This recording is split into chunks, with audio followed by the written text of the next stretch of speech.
Howdy folks and welcome to episode 6 of the Con, the Bran and the Movie podcast. This is a movie podcast where we both pick a weird and random movie the other one has not seen. And we're going to pin them against each other in a movie duel. And today's theme is sequels. Yeah, bad movie sequels. Movies that had a good first movie, but an awful sequel. And Brandon, what are our movies today? Today, mine is American Psycho 2 and yours is Son of the Mask. So we've got a good... Very different in some theme, good stuff I would here. say. Yeah. I can imagine they're both pretty bad, but very different in theme. So yeah, I think before we start this though, I want to get you guys involved because we haven't really done anything like that before, and ask two major questions. First of all, I would love to know what is the weirdest or worst movie sequel that you guys have seen. Do you have one that isn't American Psycho 2? American Psycho 2 is definitely up there. Yeah. But honestly, I can't really think of any right now. It's probably should have asked you before we started. Probably, yeah. You could have thought of one. But yeah, I would love to know what you guys think. What is the worst sequel? Maybe it doesn't have to be the worst. Maybe the most unnecessary sequel. One that you like. You could say Toy Story 4, for example. It's unnecessary. It exists. It's not the worst movie. It's not the worst sequel I've ever seen. But it doesn't really need to exist. Like, it kind of ruins the third one. Yeah. Also, I think for our season finale, we want to get you guys involved. We want to do our theming as audience suggestions. So it could be any really weird, random, bad movie. We will mention this every time. Just comment it down below if you're watching on YouTube, Spotify. Anywhere we post anything, really. Yeah, Jesus. If you can't comment it wherever you're watching, go over to our Instagram and comment under any of the posts, and we'll put them all in. If we don't really get that many comments, then I'll probably just put out like a story at some point and just like ask for them. But let's get into this. The structure of today's episode, I think, Brandon, it might make sense if you start talking about American Psycho 2. Then we're going to go on to talk about some good movies where we're going to highlight one battle after another and The Long Walk. And then finish off with me talking about Son of the Mask. So, talk about American Psycho 2. The only thing I know is that we don't have... What's his name? Patrick Bateman. Yeah, we don't have Patrick Bateman. Yeah, so instead of Christian Bale leading this movie, it's Mila Kunis. Oh, amazing. Which is great. Yeah. Now, this actually, it's not massively terrible. It's not like, oh, this is immediately half a star. It's just a disgrace to the original. Wish I could say that about Son of the Mask. Yeah. Well, like, this wasn't even originally supposed to be an American Psycho sequel. I do know that. It was originally called The Girl Who Wouldn't Die. And I think it was probably just like some producer was just like, oh, this reminds me of American Psycho. Should we just change get more stuff? money? Yeah, so they just added a few bits of ADR, added like the start bit to just be like, Patrick Bateman was in this world, and then that was kind of it.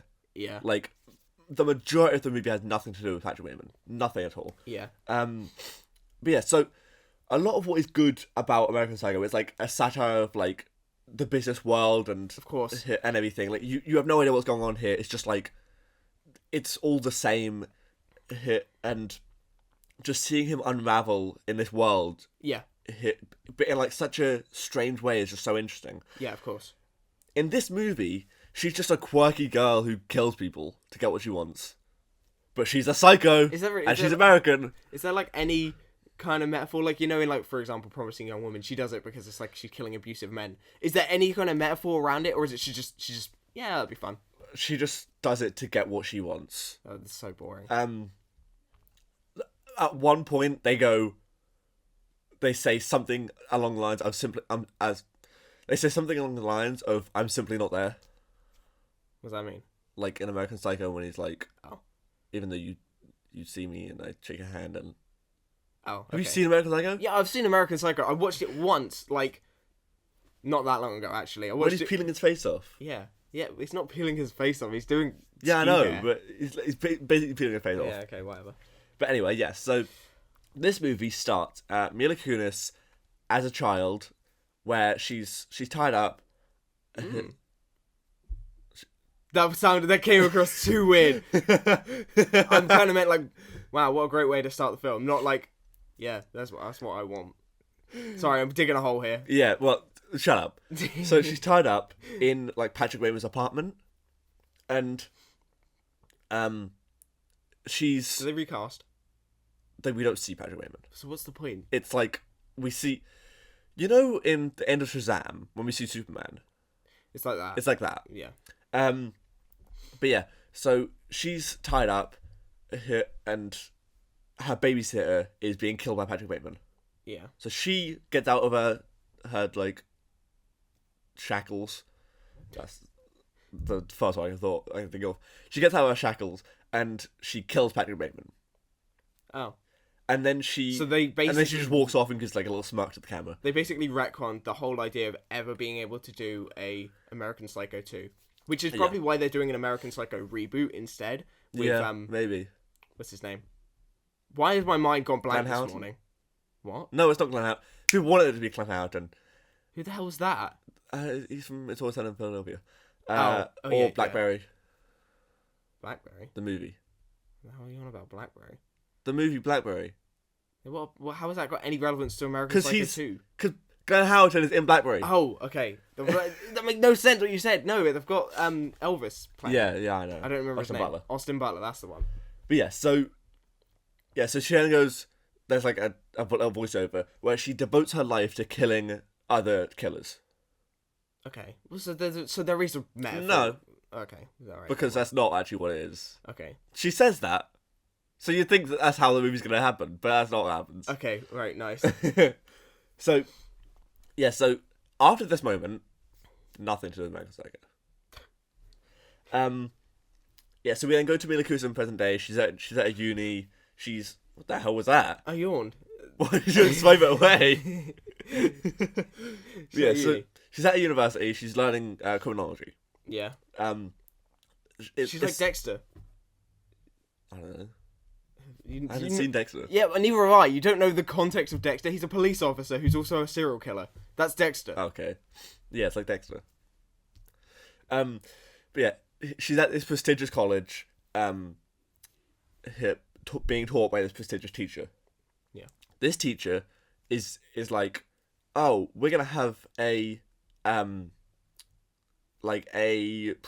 to have like a teacher's assistant, and anyone in this class could be that teacher's assistant. You just have to apply. So we then see like all the competition, like 3 people that she thinks could be a threat. It's just like a smart guy who challenges her mentally. There's just a rich guy that would give money, and then there's a girl who's having an affair with the teacher. Okay. So they all got like little quirks about them. Yeah. They're not like just regular old Joes. No.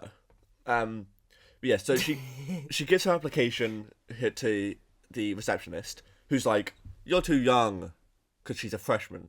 That's her quirk. And you have to be a junior or above. I have no idea what the American names for the things are. It's like when they're like, "Oh yeah, I'm in like." I'm a sophomore. What the hell's a sophomore? Yeah, I'm in like 6th grade. I think that's like year 7. Yeah, I think so. But still, it still confuses me because it's like, what is 6th grade? Because they do it weird. They do everything weird. Yeah, so we then follow this receptionist, and she goes home, and then she finds her dog in the microwave. I think. Yummy snack. See, with the microwave or the washing machine, one of the two. How are you confused if it's one of them two? Because I forgot. Oh, just last week got it. Okay, fair enough. Yeah, so she then gets killed by this person wearing like a black hoodie and black trousers. Is it by any chance Patrick Bateman back from the dead? It's Ghostface. Yeah, Christian Bale is actually in this movie. It's Ghostface. But yeah, so move on from that. I'm just starting to think, like, I'm starting to realise I can see that there's no connections. I bet there's not going to be like a scene where she's wearing one of them what's it called? One of them things that people wear to Disney. Yeah, like, yeah, that's not Parker. Yeah, I guess so. Yeah. And she's going to dance. She's not going to do that, is she? No, she's not like a psychopath. She's not like a fun psychopath. She's just a quirky girl.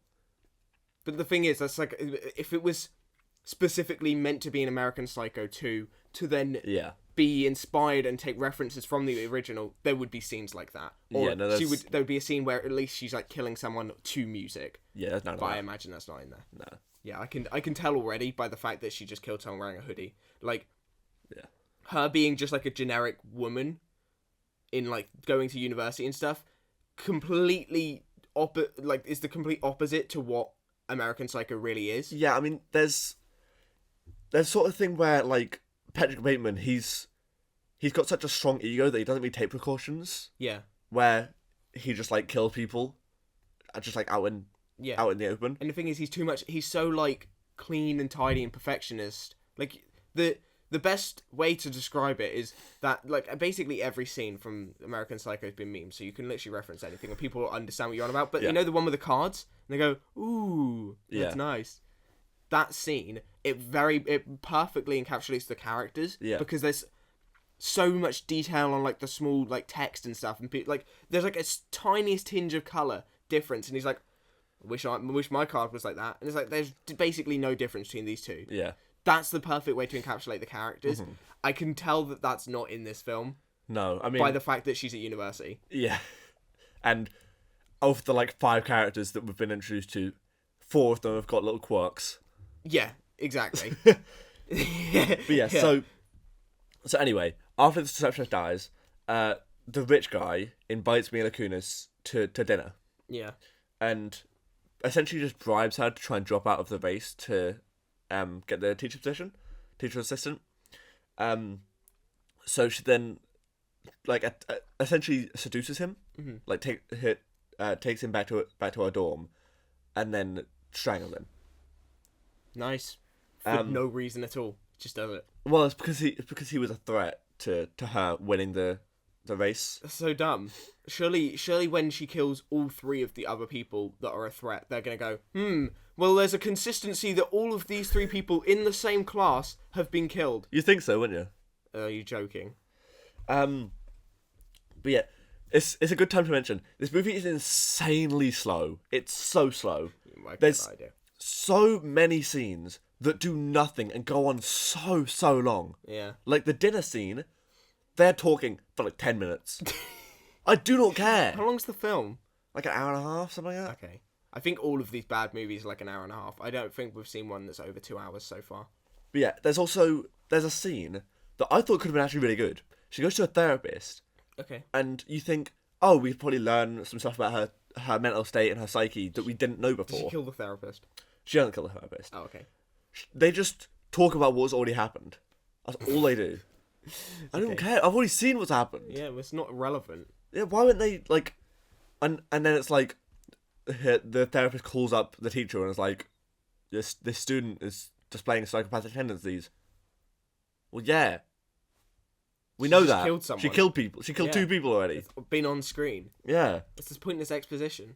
It's like for people who have been on their phone and they've not been watching what's happening. Yeah, except this movie was made in like 2002. I know. Yeah. So it's like, so then they're like, okay, I missed what actually happened, but they just literally told me what happened, so I don't matter. By the way, I forgot to mention, this was made surprisingly close to when the first one was made. American Psycho was made in 2000. This is 2002. Yeah, well, that's probably because the hype of American Psycho, they tried to get in on. Yeah, that. but I thought it would have been like a later sequel sort of thing. But anyway, no. After the therapy scene, she goes to this party. It's the sort of thing Patrick Bateman would do. Yeah. Obviously. Yeah, of course. That's really like I'm really hung up on that thought. It's like, what is the point of doing American Psycho 2 if you're not even going to have the same American Psycho. theming? It's not an American Psycho 2. I know. It's like, it's just using the name. Yeah. I bet they didn't even get Patrick Bateman right. Like, they probably... Definitely not. Because why would he be killing this random little girl and her Well, I mean... babysitter? Does it make sense? Yeah, and also there's a big thing in American Psycho, which is like, it's all up to interpretation. Like, yeah, a lot of this course. might not have happened the way it did. Yeah. In this movie, they sort of dispel that like. He might not have even killed anyone in American Psycho. Yeah. Like, that's the point. Like, the whole idea of that, the ending, obviously, Exactly. spoilers for American Psycho, I guess. If you haven't seen American Psycho by now, just shut up. It released before we were born. At least 25 years ago. Yeah. It's an older movie than us. But the thing is, like, it's the whole ending of that film is like, did he do it? Did he not? Like, what? Yeah. That's the point in the ending. Yeah, and then kind of the start of this diminishes movie, that. it's just like, yeah, he did it. Yeah, exactly. This is pointless. Yeah, it doesn't ruin the first movie because obviously the first movie is still good. Yeah, well, realistically, like, I don't think most people really even know the second one exists. It's like, I think similar. I think Son of the Mask is probably more well known, but I think Yeah. because you say like this film is, it's not atrocious, but it's just a bit of a laugh in the face of the original. I think people don't really know it's there because with Son of the Mask, it is awful. Yeah. Like fundamentally on every level of it being made, it is atrocious, Yeah. and that's why people know it exists. Are we on to you now? I'm not even halfway Sorry, through. no, I'm just stating like why I think it's like people don't care about that film. Yeah. But anyway, yeah, so she's at this party with, like, it's just, like, a college party. There's, like, all the college students there and that one teacher. Yeah. For some reason, there's that teacher there. I don't think there's any other teachers there. No. It's just that one guy. He's just at, like, a house party. Yeah, I think it is a house party. It's like a frat party. Okay. But yeah, so the girl who's having an affair with the teacher goes up to Mila Kunis and is like, he's told me that I'm definitely going to get the position. So then she sleeps with the teacher again. No, so she kills her.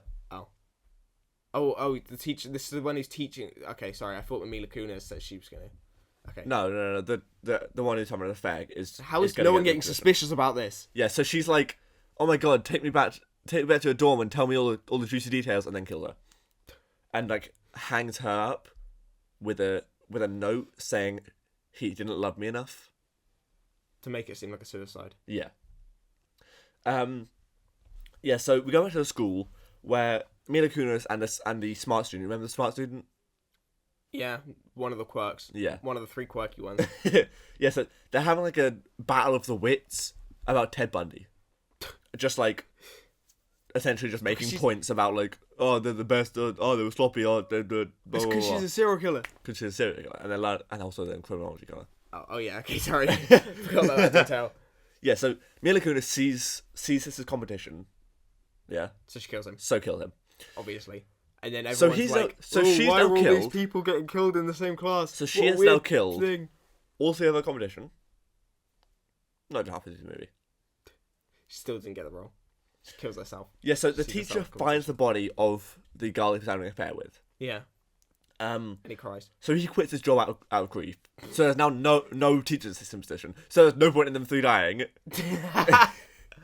Oh, that's great. So, yeah, so Mila Kunis goes to confront her teacher. And kills him. Wait. Oh my god. And we find out that her old babysitter, who Patrick Bateman killed at the start, was actually also having an affair with this teacher. But the weird thing is, so she's about 6. She's about 18 in this movie. Okay. At the start of this, not at the start. In the bulk of this movie, she's about 18, I'd say. Yeah. But the teacher says that was 6 years ago. Yeah. But at the start she's about 8 at most. Yeah. She's not 12. I was gonna say you're telling me she's 12. Yeah, it's like she's 12, maybe even 14. Yeah. She could be 20 in this movie, and she looks no older than 8. But yeah, so I don't know how old she's supposed to be. Maybe 16, I guess. Yeah. Maybe she's supposed to be 14 in this college. Yeah, so he then falls out of a window. Falls? Falls. Okay. Actually does fall. Okay. She doesn't actually push him. I mean, she sort of coerced him out of the window, but she didn't push him. Yeah. It was just sort of like she was messing with his head, and he was like, "Whoa!" Window on the first floor. Yeah.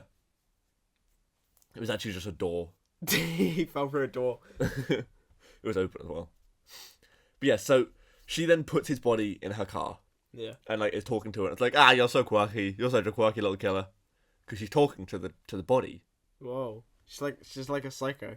It's like she's like an American Psycho. Like an American Psycho. And Patrick Bateman is an American Psycho too. So why was this film made?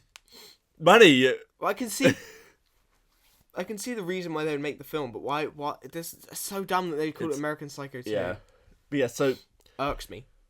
hardly anything happens for the next like 15 minutes. Nice. Hardly anything. Any good film does that. Of course, yeah. Any good film needs the time where you can sit and stare at your phone. Yeah. Obviously. Yeah, so after this 15 minutes, we find out that Mila Kunis actually replaced a different girl who went missing at the start at the start of her going to college, Yeah. and she just stole her identity. Yeah. And then they get the police see that she has a body in her car, and they have the most boring chase ever in a movie. Yeah. They're just driving behind each other, and then she stops once, and they walk over to her, and then she drives away. And then there's actually a fun chase scene in my movie. Not that relevant, but I was going to say probably we're actually watching chase scene movies today, and that's why we're going to be talking about one battle after another. Yeah. So how are you? Sorry, I just want to point out. You said you're not even halfway through the film about 30 seconds ago, and you're already at the end of your notes. yeah, because nothing happens in the rest of the movie. how have you already got to the end of your notes? So she drives off the side of the road. Drives off the side of the road. Yeah, throughout the movie we see that there's this like bend that is like, Okay. I think is notorious for killing people. We don't know that it's notorious for killing people, but I think they say it's called something random. You know how they just call things like Death Bend. Yeah. Yeah. So she flies off the side of the road, but it turns out she wasn't actually in the car No way. because before she had the chase, so she put a brick in her back seat. So she just put the brick on the accelerator pedal. That's so dumb. And then this ends with Mila Kunis watching from the trees. She's watching the thing on fire, The car. the car on fire, Yeah. and she just turns around to the camera and goes. That's how it ends. And then she's like, She goes, "It would be as if I was never there," in a voiceover. does she actually say that? Yep. You're kidding. Promise you she says that. That doesn't feel like a complete movie. I can't believe that's the end. It doesn't feel like a complete movie. Well, it there's feels a like bit- more should happen. There's a bit that doesn't matter at the end, where like her therapist is now an author who like published yeah, it doesn't her matter. story, and like she goes to a Surely book. that's not legal. Yeah, you need the rights, but There's not even that. To be a therapist, she would have Yeah, written that's down everything that she's told her. You can't make that public. Like, that's not Yeah, legal. that's true. Unless it's... I think she would be allowed to make it public if she went to the police with it. Being like... Because I assume she would have said, oh, I killed someone, or whatever, to her therapist, and that's why she's published it into a book. yeah. It wouldn't be legal to publish it into a book, but she could go to the police if she thinks someone's in danger. But anyway, so there's a book signing at university, and Mila Kunis goes to this book signing, and says that her name is Wrong. is the old teacher assistant that the teacher used to have, because when she was doing therapy, she hit the therapist went, who would you most want to be apart from yourself? And she said this person's name. I don't remember the person's name. And then at the end, she's like, I'm this person. And the therapist's like, And that's how it ends. Yeah. What the hell? It's such a bad film. Like, that feels like that could have been about 40 minutes. it could have been a short film. That's... I think even if it wasn't connected to American Psycho, it would still have been bad. Yeah, definitely. It would have just been slightly less bad, less egregious. All it seemed like the movie was she goes to school, she kills 3 people, she kills herself, or fakes killing herself. Yeah, That's basically what yeah, that seemed like the film was. that's pretty much all it is. Yeah. Does not need to be an hour and a half. Yeah, definitely not. Anyway, let's actually move on to the good movie now, shall Let's talk about something I actually want to talk about. we? Yeah. And which one would you like to start with? Either The Long Walk or One Battle After Another? Because Well, I have varying things to say about both. let's talk about The Long Walk first. Yes. I love The Long Walk. The Long Walk is so good. It is. It's I so absolutely loved simple, it. but it's so well done. Yeah, and I love the concept of the movie. Just as a concept, it's so good because Just people walking. well, That's yeah, you just love walking, don't you? You went in and you're like, yeah, I love this walking. This is great. Maybe if they start running, this is even better. They go, now it's up to 6 miles an hour. I never found out how quick 3 mile an hour actually is. Is Yeah, that like a difficult pace to maintain? For I think it's that like long? a regular walking pace. Okay. Originally it's 4 miles an hour in the book, but it was way too. Yeah, I was going to say. Stephen King originally had it 4 kilometers an hour, but then the publisher was like, "Oh, this won't work for American audiences. Yeah, They don't know what kilometers are, so they changed it to miles an hour, not really thinking about the changes that would change." Yeah, but to be honest though, 3 miles an hour and 4 kilometers per hour is not that much of a difference. Yeah, but yeah, what I was gonna say, I love the concept of the movie where like we're seeing these in amazing relationships be formed, Yes. and we know in the back of our mind the entire time they're not gonna last. Yeah, they know that they're gonna die. Like it can't last, and we're just seeing them spark these amazing friendships. Yeah, that like would have lasted a lifetime. of course they did That last just- a lifetime. They lasted. That can only last their life. for the next 100 miles. Yeah. Like 3 days. Yeah.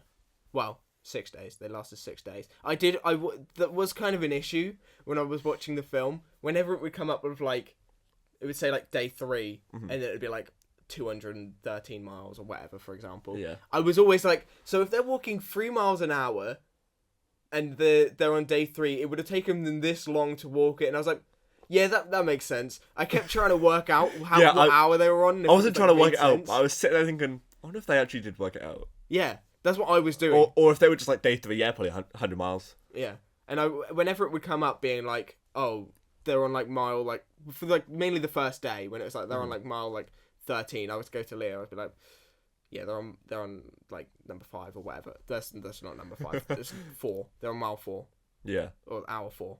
Yeah. I kept doing it, and it was really bad because obviously how they were walking. But Yeah.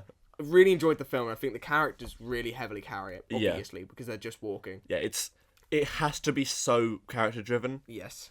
Like,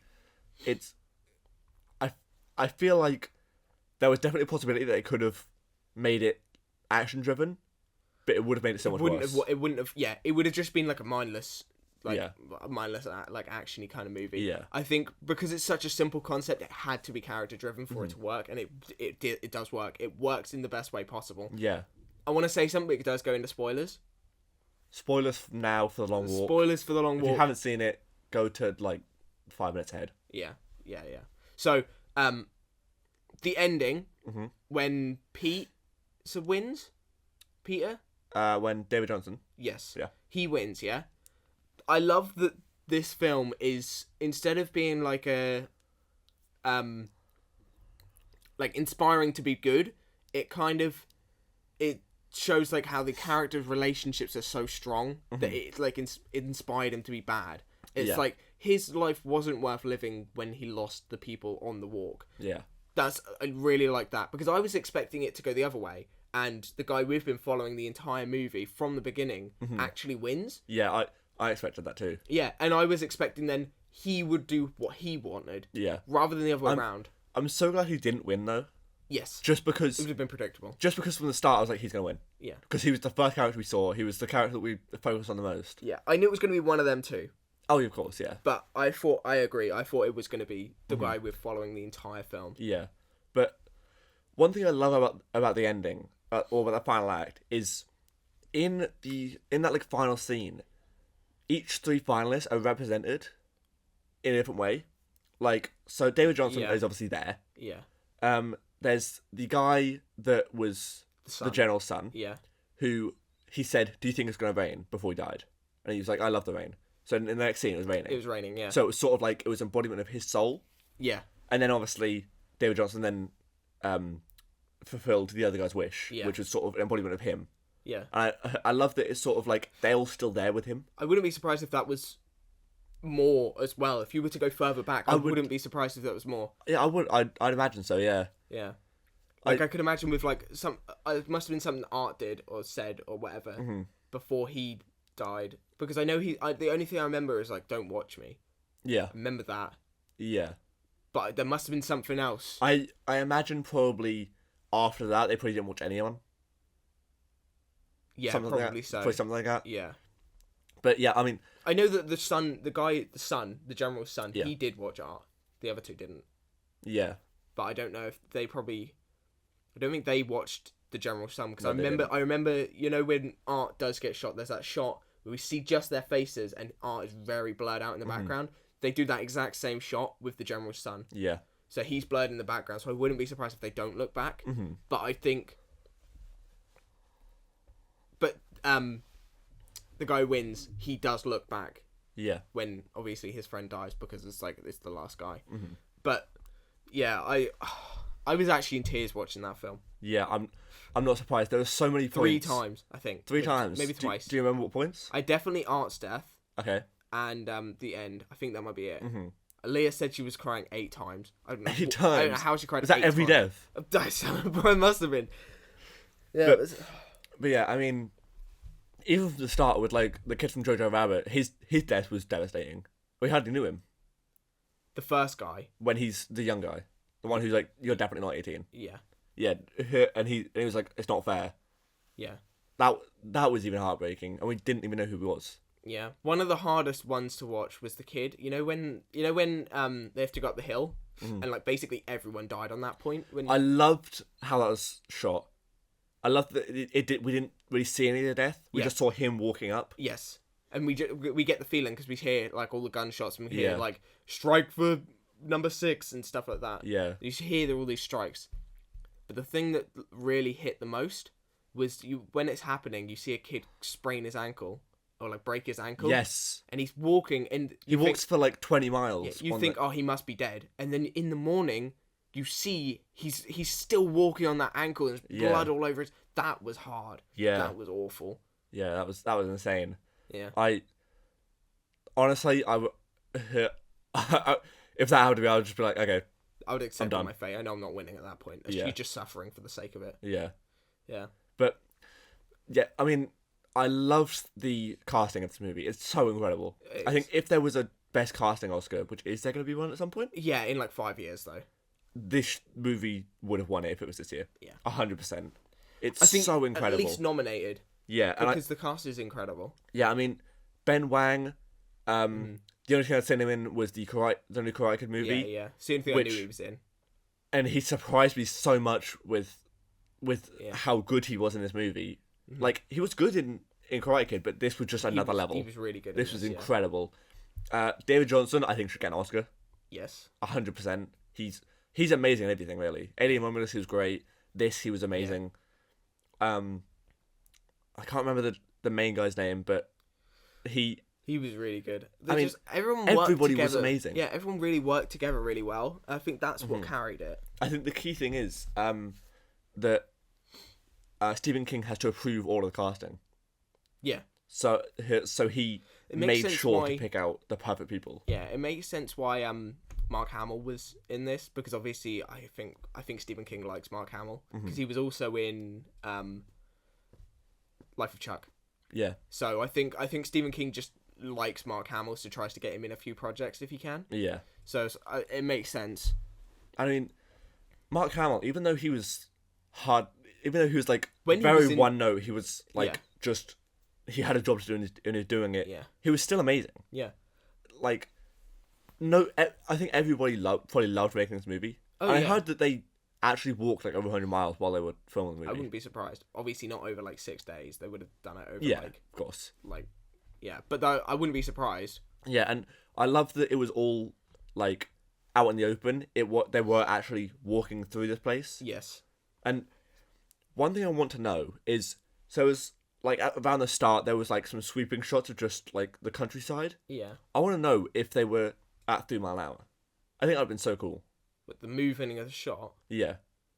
If the camera was moving 3 mile an hour. I don't know that, but that I think would that'd be assume so cool. to some degree probably yeah. Yeah. Because just to like get you into the world sort of thing. Yeah. Yeah. You get the idea of how fast 3 mile an hour is. Yeah. Anyway, so should we talk about One Battle After Another? Yeah. Can I start? Yes, because you enjoyed didn't like it as much as most people. I did you? enjoyed One Battle After Another. I prefer The Long Walk. Okay. And I wouldn't rewatch One Battle After Another. Or I wouldn't be inclined to rewatch it. I would rewatch it, but was I wouldn't long. be inclined to. Yeah. It was long. I think all of it was necessary. Yes, I wouldn't say you should like remove any scenes or cut anything out. I didn't come out being like, yeah, that could have been 15 minutes shorter. Yeah. But it was very long. Yeah. It was a very slow burn.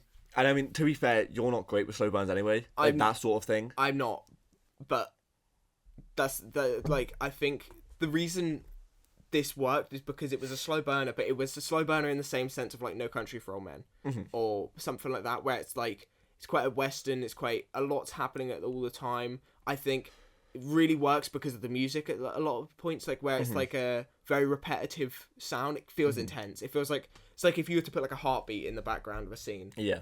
Or like in The Shining when Jack is throwing the ball. Yeah. It's like the repetition of this sound, it makes it intense. Yeah. The vibe I did get from the movie was Anora. I got a very Anora vibe, where it's like, it starts in a way, but the main bulk of the film is a complete subversion of what that really is. Yeah. It's like, not complete subversion, but it's quite different to what that is. And it's just amplifying, or not amplifying, but like constantly getting more and more and more intense and out there and like, more random, if that makes sense, but not in the sense of like Anora's way more like random than this. Yeah, but like I like that it just keeps like building upon itself. Something will happen that's like going in a direction, and then something will go wrong, so then it has to build in a direction again. It's one bar after another. Yeah, exactly. Yeah. Obviously, I knew this was going to be amazing because DiCaprio declines most of his roles. Yeah. So if you see him in a movie, you're thinking this is going to be 4 stars at least. Of course. Obviously. But weirdly, DiCaprio was not the best part of this movie. I think Sean Penn was incredible. I do agree he was with that. So much better. Yeah, I do agree Not with that DiCaprio wasn't good, he was amazing. Yeah. But I think Sean Penn deserves an Oscar so much more. Yes, I do agree with that. I think Leonardo DiCaprio was more like he was kind of one role where he was just overly stressed, overly paranoid about everything. But Sean Penn, he was so layered and complex. He felt like he built more of a character with less screen time. Yeah, he was more than just racist. Yeah. Like, he was sort of like the embodiment of like attempted ethnic cleansing. Yes. And yet he was also like fetishizing black women. Yeah. And I think he loved DiCaprio's girlfriend because she represented the only good parts of himself. That's a really interesting reading. She was tenacious. She was like furious. She had an unwillingness to stand down in the face of so much danger and adversity, and that's all that he liked about himself. Yeah. And he has such an insane ego, and he's so self-centered that he can only see any good in a black woman if it's something that he sees himself. Yeah, okay, I can see that. You know what I mean? Yeah, that's really interesting thought. And I think he is just there's so much about his character as well that's just like why does he like hobble? Yes. Like, why does he move his mouth around so much? There's so much that, like, I imagine Sean Penn took so long to, like, just develop this character in the background, like, without any of it actually being in the movie. Yeah. I think a lot of the reason, some of the reason I wasn't the biggest fan of it is because I had a lot of these questions where it's like, I didn't understand a lot of the film, but I think it wasn't that I was like, what the hell's happening? It was more of like, well, why would this happen? Like, for example, why would she sleep with him? What was the reasoning behind that? I just didn't see, like, it didn't make sense in my mind, and I was too hung up on that thought that I was like, I don't really get why this is happening, because it's not like, because they accused towards the end, I guess spoilers for again, one battle after another. Move 5 minutes forward. Because they accused him of raping her, and if that happened, it would have made a bit more sense for me. But that's blatantly, obviously, not what happened. I think it might be that she's a sex addict and she likes the danger, because there's obviously I could see that she was using her power upon him. Yeah, there was the bit where they were like planting the bomb, and as they were running away, she was like, let's have sex. Yeah. You know? And so I think she enjoys having a danger around it. Yeah. And she likes the power involved in it. Because... Yeah, and like sleeping with the enemy, it's like, it's so dangerous, and like, she was sort of chasing that high. Yeah. I think. The introduction of their relationship, she is showing her the power she has upon him. Yeah. And even when they do, like, in the scene when they have sex, we don't see anything, but it seems like she has the power in that scene. Yeah, Seems I mean, like she's holding a in gun to him. control. Yeah, so I think she likes the idea of having that power that she doesn't really have in her Yeah. own relationship. And I think he also likes that. He likes, because he is in power. Yeah. He likes to be put in his place, but he doesn't want to admit that. Yeah. Did DiCaprio ever find out that wasn't his child? I don't think he cared, Okay. because it sort of was. Yeah. I wasn't sure if he ever was actually just told it was or wasn't, or if it was just sort of like, I don't think he was yeah. told. But I don't think he really would care. No. Because it's like he's raised this girl. Yeah, but I loved the relationship between him and his daughter throughout the entire movie, because, like, Jesus, you have written... I've written a lot about... You probably wrote more about this than you did about bloody American Psycho 2. I've written a lot about just their relationship. So, obviously, it's shown so well in just the relationship with her mum, Yeah. where Bob, who's Leonardo DiCaprio, Yeah. knows that, like, how she died, why she died, Of course. who she was before she died. Yeah, but She he put is- an idea in her head. Yeah, she is kept so in the dark. She thinks she's a hero. Yeah. And she thinks she has such this high, like, thought of her in her mind. Yeah.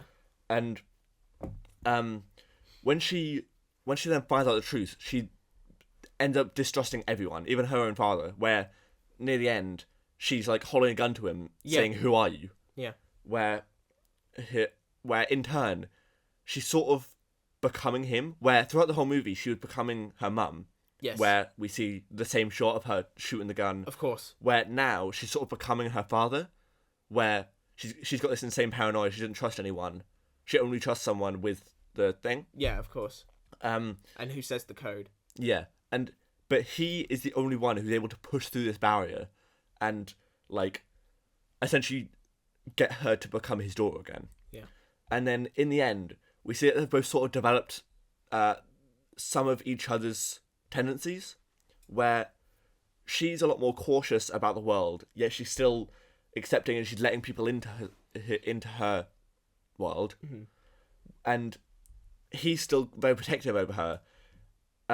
Yet he's still able to accept the present rather than just being stuck in the past with his wife, Yeah. or with his girlfriend or whatever. I don't know if they were. I think it was just girlfriend, but Yeah. Yeah. He's like, I mean, just with like the phone, he's able to now accept that he's in the present Yeah. rather than being stuck in the able past. to move forward. Yeah, and I think that is probably the best part of the movie. Yeah,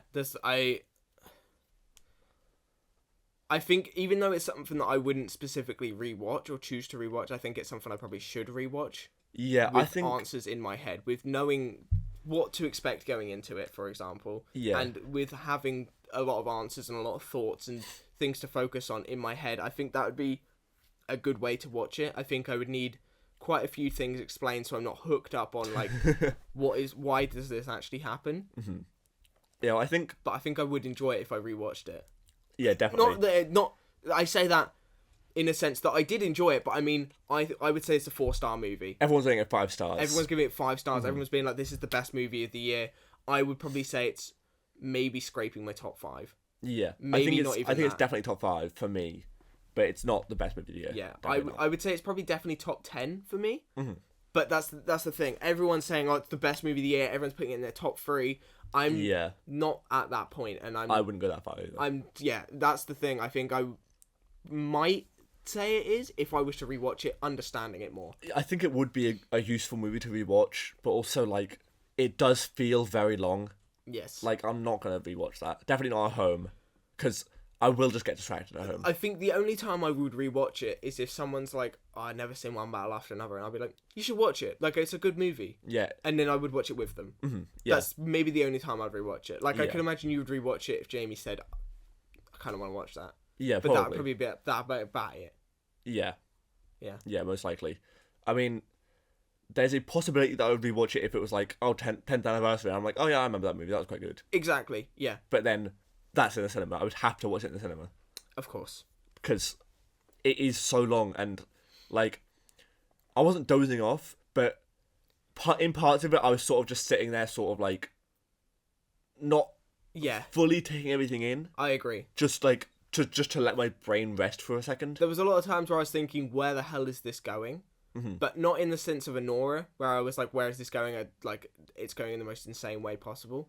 But more in the sense, like, I don't really know what this film is about at the moment, so I didn't know where it was going. Like, with Anora, I was on board from the beginning. Yeah. And I don't know why, because this and Anora are two films that I didn't really know what was happening, like, what I was going into. But with Anora, I was, like, on board from the beginning, and I don't know why that was the case. Yeah, I think... Is it possibly that Anora, just the stylization of it is I think something so. you liked as Anora's well? way faster. It's not as... It's a lot faster, it's a lot more colourful, it's a lot more, like, shouty. Yeah, shouty, conversational. Everyone's, like, fighting over stuff and whatever. But this film, it has that in areas, and I think they're, like, my favourite moments when there's, like, a lot is happening. Yeah. But I'm not like a child where it's like, oh, they're talking, I'm going to switch off my brain. Yeah. It's... Yeah. One scene that I loved, though, was... that long bit when the DNA test is going. Yes, and we're just waiting to see if she is actually a daughter. Yeah, that's a really and we're good just scene. seeing their dynamic. Yeah. And how they would interact. Yeah, that is a really good scene. Yeah. But anyway, now... You know what has no good scenes? Gonna have to move on to Son of the Mask now. Son of the Mask. So, I am a big fan of the original Mask. The one with Jim Carrey. Similar to American Psycho 2, Jim Carrey is not in this, not referenced, not mentioned, nothing. Not at all. Does not exist in this film. Damn. It's just the concept of the mask. Okay. Is the only thing it carries on. And I want to say this before I start. I don't think I could explain this movie and do it justice. Why? Because it's so... So, like, for example... It's similar to the same reason I don't think you could explain the original Mask to someone and it be entertaining or funny in the way that Jim Carrey performs it. Yeah. It's like, the way you explain American Psycho 2, it's probably you're making it sound more entertaining and enjoyable than I am if I were to watch it. I just thought, The Mask relies heavily on Jim Carrey's performance and Jim Carrey being good. It does. And Jim Carrey's not in it. It does. Yeah. Instead, we have Randy from Scream. You know, the guy who, in Scream, who basically explains the entire plot? Yes. The guy who's like the film buff. The film addict, yeah. Yeah. He is the new Jim Carrey in this film. Okay. Yeah. Yeah. When was this movie made? I don't know. But it's got Alan Cumming in as well. Nice. Yeah. Alan Cumming plays Loki. Okay. Yeah. Nice. And there's also Odin. I think that's Odin's in it? Yeah, I think this is the thing. I think that's one of the worst things about this film is that in the original Mask, it's like, oh, the mask is Loki's mask and everything. But the fact that they characterize these characters in the second film ruins it. It's not really a myth anymore. It's just like, oh yeah, this exists. Exactly. And it's so bad. But let's start the explanation of the film. Okay. The film starts in Edge City. Edge City. Yeah. And we get a expositional dump opening where they're talking about like all of Odin's sons and stuff, and it's like, this is the mask. It's made by Loki and stuff. That's mid-cramp. All really unnecessary because this is all information you would know if you watched the original film, which you're gonna watch if you're watch, watching Son of the Mask. Exactly. You're not gonna watch Son of the Mask and not watch the original film. So the historian guy's talking about the mask and being like, but Loki's been trapped by Odin, and then Alan Cumming, who's for some reason at this museum and is Loki, gets really angry. He's like, "Urgh!" And he basically he transforms into he teleports everywhere. No, he transforms into a metal rock singer. I'm not kidding. He makes himself green, and he's got like all like stuff all on, like, you know, like Kiss. Yeah, I was going to say, you know, Kiss. He basically makes himself look like that, and he's wearing like this black outfit with like spikes and stuff. Yeah, like Jojo Siwa. He looks like Jojo Siwa but green. It makes no sense because he's just like normal, but like he's got like really spiky hair when he's just a normal guy. Okay, it's so weird. Yeah, there's really weird cinematography in this opening as well, where the camera's just going. Was this in the era of 3D? I wouldn't be surprised. Okay. Because there's a lot of scenes where like they put stuff towards the camera, so I wouldn't be surprised. Okay. You know when a movie's made for 3D in mind, it's gonna be good. Yeah.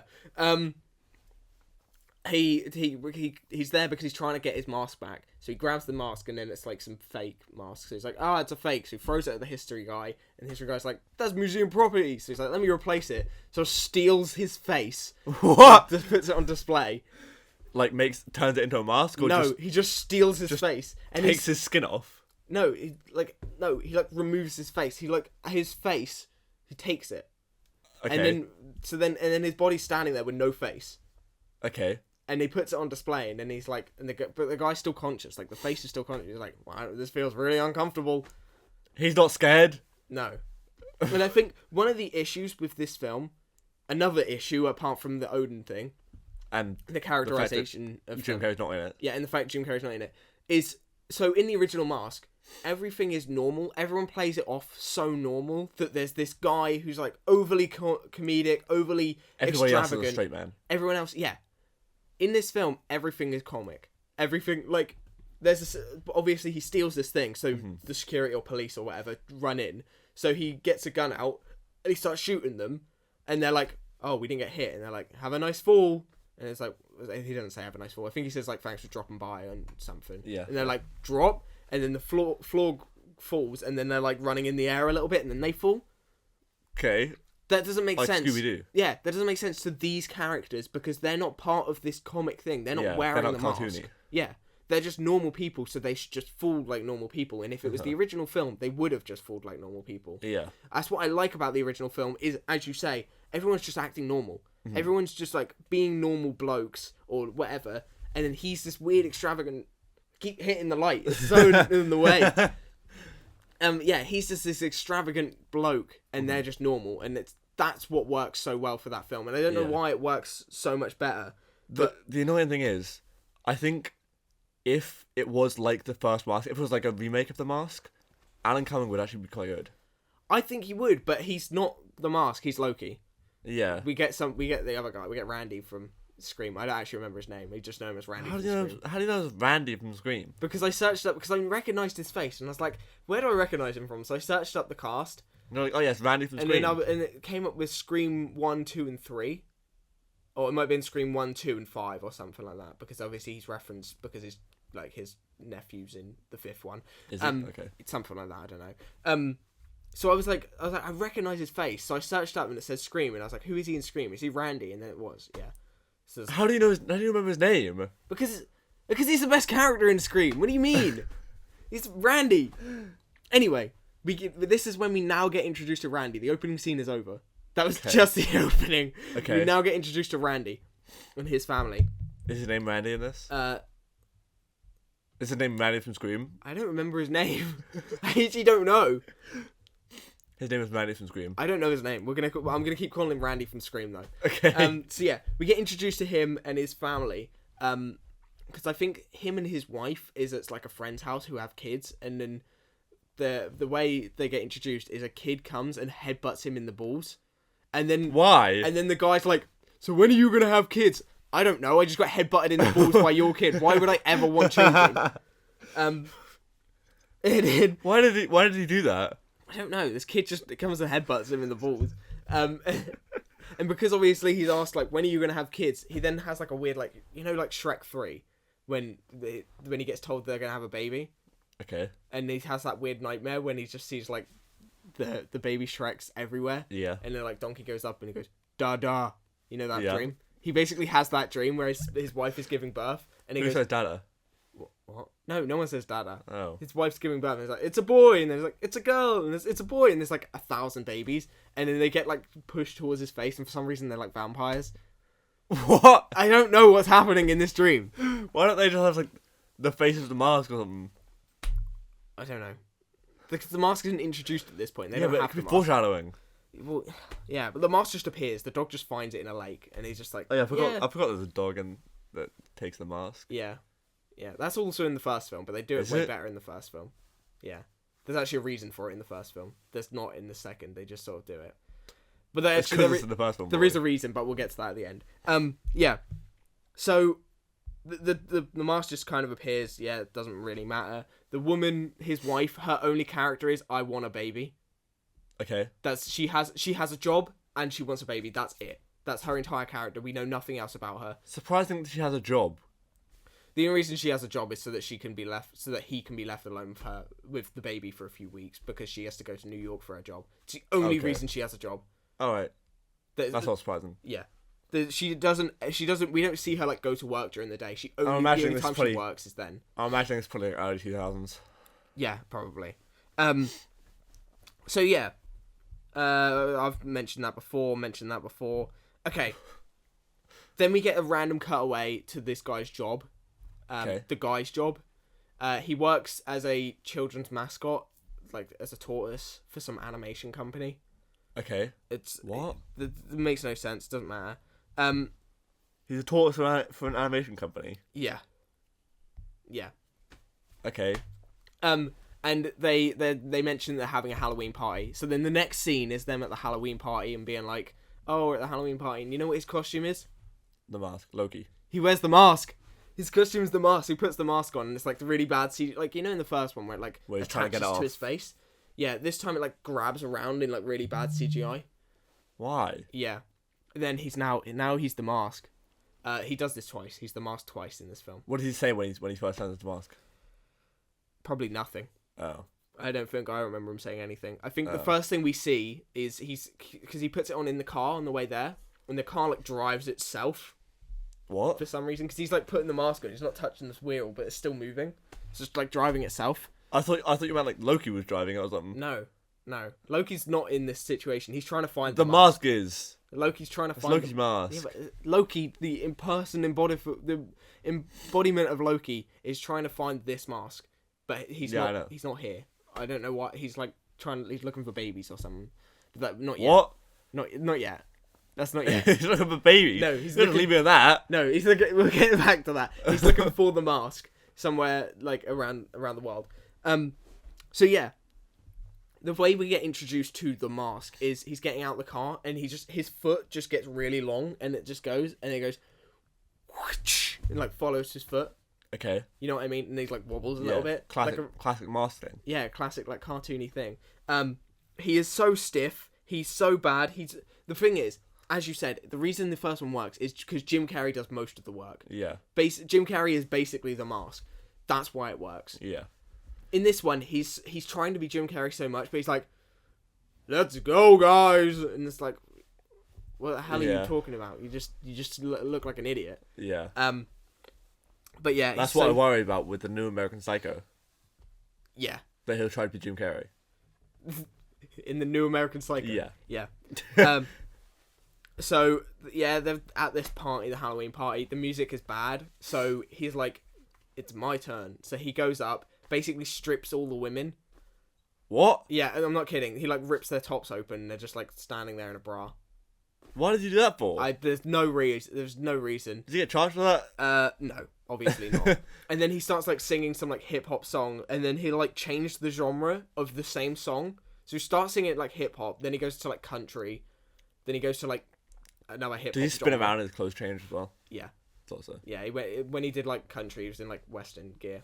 Did he have a bit of straw in his mouth? I think so. I can't actually remember that. He did. But he probably did. Yeah. Yeah, and he's singing, and it's like he's making a music video because he keeps singing to the camera. It's so weird. Okay. But they just put a little music video in the middle. Yeah. It's like in The Naked Gun. When there's that scene at the end, it like has the credit. Yeah. But it's worse. Then he goes home and impregnates his wife. Okay. I guess she got a child. What the hell? What? Yeah, and because he's wearing the mask, he impregnates her with green sperm. And we know this because we see the sperm racing to the egg. And we watch these 3 green sperms racing to the egg, and one of them gets there, and it's now got... There's a masked baby. Is she going to birth Atreus? No. That's for all my God of War heads out there. No. So she's now been impregnated with a Loki baby, with a masked baby. The baby's not going to come up with a mask on, is he? No. Okay. No, the baby. There's like a scene where like you see their pregnancy and like because it's like the Loki baby, her body's acting really weird, so she like vomits and there's bubbles come out of her mouth, and they see like the ultra scan and the baby starts like dancing in her belly. I bet that looks amazing. And it looks so bad. And you know the first film. You know the first one. We get a reference to the first film.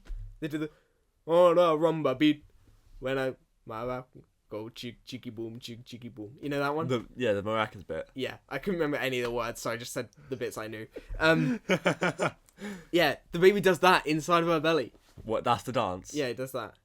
Do we hear the music? Or? Yeah, he did. Is it like muffled?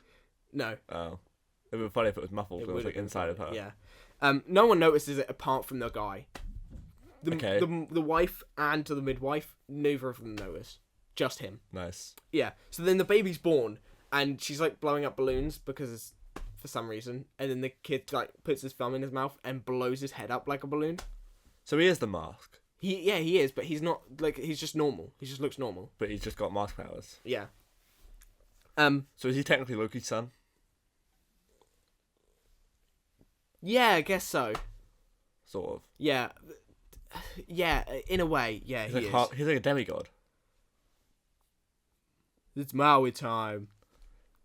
Bro's about to bring in a song. So obviously now that this baby has been born, Odin's notified that a baby's been born under the mask. So Loki has to find this baby. So he goes to the maternity ward. Wait, Loki's been notified. How did he get notified? Did he like? Odin got notified. Oh, how did he get notified? Someone's calling him up. He got a text message. Hey, baby's been born. Or was he like? Did he feel like a disturbance in the force? Yeah, probably that. Yeah. So yeah, Loki's like, I need to find this baby. So he goes to the maternity ward, disguises him as a bee. He's a bee at the maternity ward. What? Yeah, he's just flying around this maternity ward as a bee. Then he like stings this woman and becomes her. She like runs away because she's been stung. He's sitting on this desk at like a computer. Instead of like typing anything, he goes and uses. Stop hitting my light. He's using his Loki. My light. He's just sitting there using his Loki magic to make the PC move. And, like, Just touch the PC. I know. Why isn't he not just typing on it? Then the woman comes back. It's like, who the hell are you? But it's her. She just sees herself. I hate this movie. Oh, we're only about halfway through. Seriously? Yeah. Oh my god. Remember, this film's called Son of the Mask, and the son's only just been born. Oh yeah. Oh god. Yeah. So he's looking for information, and he finds the information. So he's now going to he knows the date the baby was born, so he just goes and prints off all the babies of that date and just goes to like different houses and just like picks up babies and like, are you my son? None of them are his son apart from the last one, obviously. So I'm not going to come back to that until it's actually relevant. I'm not going to keep going. Then Loki found another kid and he shook it and was like, are you my son? Shaking it all as well. Yeah, he wants him to like reveal himself. It's not relevant. You're just killing the babies. Yeah. So obviously, being a probably low budget film, the baby is CGI half of the time, and it looks so bad. Like when the baby is CGI, it looks so incredibly bad. It's so obvious when it's CG. Great. I bet the dog's CG as well, isn't he? Yeah. Is Alan Cumming CG? No, Alan Cumming's not. Okay. But this I'm gonna say this, and how it happens is how I'm gonna say it. The baby does the biggest fart possible. What? The next scene, he talks to the first. Oh, that's it? Yeah, he just does a fart, and then it's not referenced again. Okay. And the next scene, he says his first words, where he goes, "Mummy, Mama, Mom," and then he goes, "Mother." Was that TikTok sound at some point? I don't know. I think it was. I really don't know. It's so weird. Then because the baby's here, this dog's been kicked out to the garden. Remember the dog that I kind of forgot to mention for like half this? Oh yeah, I remember the dog. You forgot to mention. He doesn't do anything. He gets the mask and he puts it on. Wait, the mask came off the guy? Yeah, the mask came off the guy. What, you think he's been wearing the mask the last like 9 months? No, it came off. He impregnated his wife, and then the mask came off, and the dog stole it. You didn't say that. Sorry, I should have said that. There's 2 masks now. No, yeah, technically. And then now the dog has the mask, and he puts it on, and the rest of the... How does the dog put it on? He just does. Just puts it on. Does he like sniff it and it goes on him, or does he pick it up? Yeah, with his fingers. No, he like sniffs it and it goes on him. The kid watching cartoons and then like does what the cartoons do.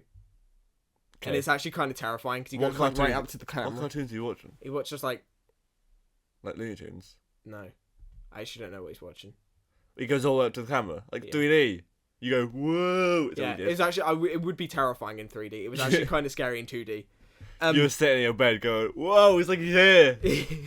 Then he does like the puny god thing from Avengers. What? Yeah. Yeah, to his dad, which is kind of Okay. Did you say Puny God? funny. No. I don't know when this movie came out. And then the dog do like Tom and Jerry, which is dumb. They're like doing a Tom and Jerry thing where it's like course. they're fighting, which is actually apparently really relevant. But I didn't write anything about it, so they just do. Yeah, Tom but and Jerry. anything about it? Yeah, I wrote they do Tom and Jerry. What are you searching?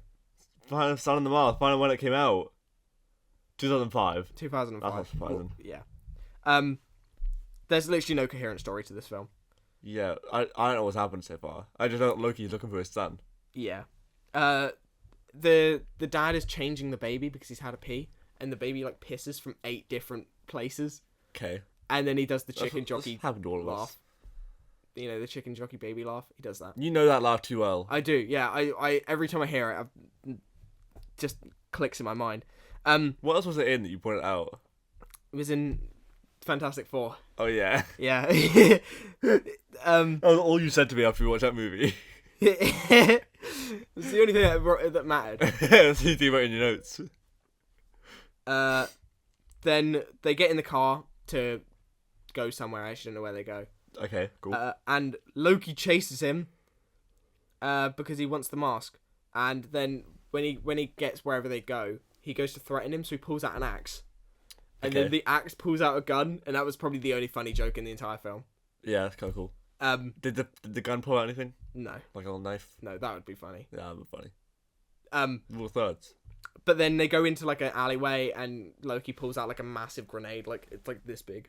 It's not like a grenade then, is it? And It's just a bomb. He throws it At what point does a grenade just become a bomb? when it looks like a bomb. I guess so. Keep going. And then he throws it, and the baby's arms turn into a shield, and they protect themselves. What? Push Darwin. And then The X-Men Film class. and then Randy loses his job. How did he lose the job? I don't know. I can't actually remember the reason behind that. He He just got loses kicked his out. job. Okay. I I realize this is a terrible movie to use for this podcast. yeah, it's so hard to explain. The dad and the kid get along. Oh, that's it. Do you know what you've written? Are you making this up? You've written nothing. You're just making things up. They're just written like random words and just making it up. Then Loki's like, "Oh, I'm gonna get that kid." So he goes into his bedroom and he starts doing some sort of summoning ritual. Okay. To like he writes on the wall doing like some summoning ritual to summon to summon Odin, because I forgot to mention this. Odin took Loki's powers after he threw the grenade. Like Thor. Yeah. He took Loki's powers. So he goes to summon Loki he summons Odin, and basically we're like, if I can get the mask in 1 hour, will you give me my powers back? And he's like, sure. So he gives him his powers back. Wait, he only took his powers away because he threw the grenade? I think it's because he couldn't get the mask or something, I don't know. So he's like, if you give me my powers back for 1 hour... Is he allowed to just cause mischief in the world? Is that allowed? He's the god of mischief, so yeah, I guess so. Yeah, but I know he's got mischief, but like, don't mean Odin to let him. Yeah, well, he's allowed to. Okay. So, yeah, Odin gives him his powers back Throw for a bottle 1 that's too hour. far. Yeah. Odin gives his powers back for 1 hour if he can find the mask in that 1 hour. Okay. And I don't actually remember what he does. Oh yeah, I do remember what he does. Because he's now got his powers back, and the dad's like laying in the chair asleep, and then the son wakes up. No, he doesn't wake up. The dad wakes up, and he goes to check on his son. And he turns his son over, and he's like, because it's Loki. Whoa! His son is Loki. Alan Kong's face. Yeah, and then it's like, oh no, and then his wife comes home and is like, is everything okay, honey? And she's like standing in the shadows, and she steps out the shadows, and it's Alan Cumming. It's his wife's Alan Cumming. Does he look in the mirror and say Alan Cumming? No, that's it. After that, Loki just appears, and he's like, I can change myself into anything. I'm the god of mischief. Did he say that? Something like that. Yeah. So then he steals the kid. By the way, you said that in the same manner that like Homer did in the Simpsons movie when he goes Thanks. So then he steals the kid, and he's like, if you can give me the mask in 1 hour, you can have your kid back. So why in an hour? because That's what I thought. Why not just now? Well, no, because he's got 1 hour. He's got his powers for 1 hour. So he said, you have 1 hour. You have to give it back to me in exactly 1 hour. But he would have no powers in an hour. So why would you want it in an hour? Just come back to me now. Yeah. So he has to go and find his dog, who is like making out with the neighbor's dog. Okay. They're on like a date or something. Is this long? No, it's about like 3 seconds. Good. It's not like fixed then. No. Call back. It's episode 1. Yeah, he goes to the dog and he's like, "Can I have my mask back?" And he's like, "You're my best friend." And he's like, "Sure." Gives him the mask. What? Yeah, because he said he's his best friend. Who was this guy? It's the dad, Randy. No, who was the other guy? Who's The dog. okay? The dog had the mask. What, he spoke? No, then he goes. That's what he says. Who says you're my best friend? Randy says you're my best friend. Oh. You're my best friend. I need the mask, and he gives him the mask. Oh. That's it. Great. And then you see Loki and the baby like bonding. They're playing Super Twister, and they're basically just like Mr. Fantastic, just like Twisting around each other. You know what's funny about this movie? Go on. It's an oxymoron because they've got the Toon Force, which only works if something's funny, but none of this movie's funny. True. So they shouldn't be able to do anything. Yeah, true. That's so funny. Got the whole club laughing. Don't reference an old movie that I remember the other day. So then he because he gets the mask, he goes to return it to Loki, and he's like, "I'll give you the mask if you give me my son." But because Loki's been bonding with the son, he doesn't want to give him back. He loves the son. Does he take the mask still? So he takes the mask and he keeps the mask and the son, and then the dog, Otis, the dog, he goes and he bites Loki in the balls. And Why did you only now tell me the name of the dog? That's now what I have written in my notes. Otis. Yeah, he bites Loki in the balls and he throws the mask in the air and it lands on Randy's face. So now Randy's the mask for the second time in this entire movie. I don't remember that. Okay. So now he's the mask again. And he's just as boring as he was the first time, if not more boring. Great. So Loki gets in his car and he's like, "You can't catch me. I have your son." So he drives off. And then Randy the mask, he creates a car that has teeth. What? Yeah. What? He creates. What does that feature of me? He creates this car that has teeth. And then they like chase. There's a car chase. It's so cool because Loki's like, "You can't catch me." And Randy's car goes jump. No, it doesn't. No, there's only one. There's only the top layer of teeth. There's not the bottom. Why? I don't know. So yeah, Loki's like, "You can't catch me." So he presses a button on his car, and then the road starts like doing this. Okay. So they're like driving over the road in their like in one bar after another. Teethmobile. Yeah, literally like that. Yeah, it is like that because they actually like they just sort of not as well filmed or as intense, but there's actually like a shot where he just sort of appears and he disappears. Yeah, and then he gets to like Loki's lair, and then he walks in, and there's like a boxing ring in the middle, and they've got a fight in the boxing ring. And the way they fight is Randy jumps and he farts in Loki's face, and Loki's like, "I had my mouth open," and then some reason he gets like launched into space or something like that. That reminds me of Creed 3. What? The end of Creed 3. What? Do you remember when like Creed? That's how it happens. Farts in his You've been so much bigger now. What the hell? What do you mean the end of Creed? The end of Creed 3. What happens? When it's like when it gets all anime. Oh yeah. And everything's like happening around the ring. Yeah. We punches him out. It only reminds me of Creed 3 because of a boxing ring. Yeah. We punches him, and then Randy's like, "We can run and get our sons." We start running, and then Loki like draws a brick wall in front of him. Okay. And he runs into the brick wall, and he's like, "Oh no!" Community reference. Yeah. No, it's not. No. He drew a tunnel. Yeah. And Community also released after this. Shut up, Connor. Yeah. But only for 4 years. He runs into the brick wall, and he's like, "Oh no!" And he turns around, and he goes, "No more Mr. Nice Guy."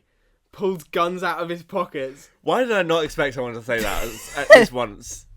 Yeah, he says that. He does. He pulls these massive guns out of his pocket, and Loki just erases them with his pencil and draws flowers in his hands. Cool. Yeah. does Loki go, Mr. Nice Guy? No. Oh. Yeah, we're at the end. And then and then the film basically ends with like their conflict ends with them going, let's let the kid decide who he wants. So they put the kid in the middle and they both stand either end, and the kid starts crawling towards Loki, and he's like, no, my son. So he takes the mask off and goes, I have no powers, I love you, son. And then the son's like, fair enough, and walks towards the dad, and then he goes, Dada, and they're in love, not sexually. I didn't think that. Yeah, the kid obviously. Now you make me think that maybe it was sexually. No. The kid obviously chooses this family, and Loki starts crying, so he's like, I hate you, and starts hitting him with a hammer. But then the hour is up, so he loses his powers, and Odin comes back and goes, you lost your powers. And then they like argue, Odin and Loki argue a bit, and Randy comes and goes, you know what the most important thing in life is? Family. And then gives him the mask and goes, you shouldn't argue. And then he turns into Dom Toretto. Yeah. And then drives away in his teeth car. Yeah. Okay, and I don't think I really mentioned this, but the entire film he did work for the animation company as an animator. Randy? Yeah, Randy. Okay. Yeah. And the film ends with him pitching an idea to the animation company of the baby and the dog fighting for the dad's like love or something. Like in like what happened? Boss Baby 2. Or was it Boss Baby 1? I don't know. I One guess of the so. two. When puppies are getting more popular than babies. That's the first one. The Boss Baby 1. Yeah. But yeah, kind of. And then you see them airing. They like air the show, and you see them. But it's like the most Tarantino shot ever because the feet are like right in front of the screen. Was that on purpose? I guess so. And then the wife goes, "That show's amazing, but you need to add another character." And then points at her belly because she's pregnant again. And then with another mask baby? No, just a normal baby. They haven't got the mask anymore. Oh, what, is the baby not extravagant anymore? I don't really know. The baby never had the mask. No, it is extravagant. It winks. Ding. Is that the end of the movie? That's how the film ends. Of course it is. Yeah. Why did both these movies end with just like a little weird interaction like with a the weird camera? Cliche, yeah. Yeah, These that's movies a good point. have a weird amount of similarities. But major differences at the same time. Yeah. Yeah. I think I might have explained the mask in the worst way possible, and I told you at the beginning I would never be able to do it justice. There's no way to explain one of the Mask movies in this format. Yeah. No way. I don't think I explained, like, the film has no coherent story, but I think I made it even more confusing by explaining it to you. Yeah, probably. I don't know what happened in that movie. Loki was looking for his son. He found his son. No, he was looking for the mask, and then he found out the mask Oh, so he made was his looking for son. his son. No, he was looking for the mask. He was looking for the mask. He found out the mask made his son. He then found his son, and he was like, I want my son. No, it was like, I want the mask. He was like, I want the mask. And he was like, you can't have the mask. So they fought. He was like, I'm going to take your son then. Yeah. And then he was like, Give me the mask. Yeah. And then he got his son back. Yeah, that's pretty much what happened. They were setting up for a third movie, weren't they? Probably. Ugh. It Can't was wait. Never made. It was never made. Can't wait. 20th anniversary. I wouldn't mind Son of the Mask. I wouldn't. True. Maybe going to come into cinema. I wouldn't mind it. I want to watch it. I wouldn't mind a Mask sequel, like an actual Mask sequel with Jim Carrey. Jim Carrey doesn't do sequels, does he? No, he does, but not, apart from Sonic and Ace Ventura. yeah, not often though. Yeah. But I wouldn't mind it. And Dumb and Dumber, he did Dumb and Dumber as well. Yeah. He maybe does do sequels. He Yeah, doesn't I do think many. he doesn't do them as often as most other actors. Yeah. Yeah, but I would love to do a Mask 2. Not do it. You Mask want 2. to do it? I'd love to see a Mask 2. Like an Anyway, actual so good Mask 2026, Conor's going to film a Mask 2 and upload it today, a year from now. 2 today. I'm going to upload it today. Yeah, he's going to upload it, and it's going to play now. Nothing played. Because that is the end of today's podcast, because there's nothing else for us to talk about. Yeah. I I think that's quite a good one. think it was a good podcast. Yeah. I think we did well. I hope you guys enjoyed. I hope you commented your movies you want us to watch on the last episode. Be as mean as possible to Connor. We just say the movies and we'll pick which ones we want Be to as watch. mean as possible. Yeah. Not with Do we have the a- movies, just be as mean as possible. What? What the hell? Do we have a theme for if we we can post next week? Because I'm away next week. We do. So hopefully we're going to try theme for next week. I don't think it's on there. So the theme for next week is awful rip-offs of popular movies. Okay. I am the best at this. Yeah, you have a lot of ammo for this. Yeah. So So it's gonna be a new world for me. So if we get the chance to film it before I go away, we will have should an be able episode to. released next week, which is awful rip-offs of popular movies. If not, it will be the week after, because we will have already had a week off this week. But, yeah. So, I hope you guys enjoyed. Check out our socials. Rate us 5 stars. Rate That's us the 5 most stars. important thing. Yeah, we need ratings. Yeah, we have 2, and that's me and Brandon. So, we need ratings. Yeah, but I hope you enjoyed, and we'll hopefully see you next week with awful rip-offs, if not the week after. Bye. Goodbye. That was a good outro. That was a good outro. Yeah.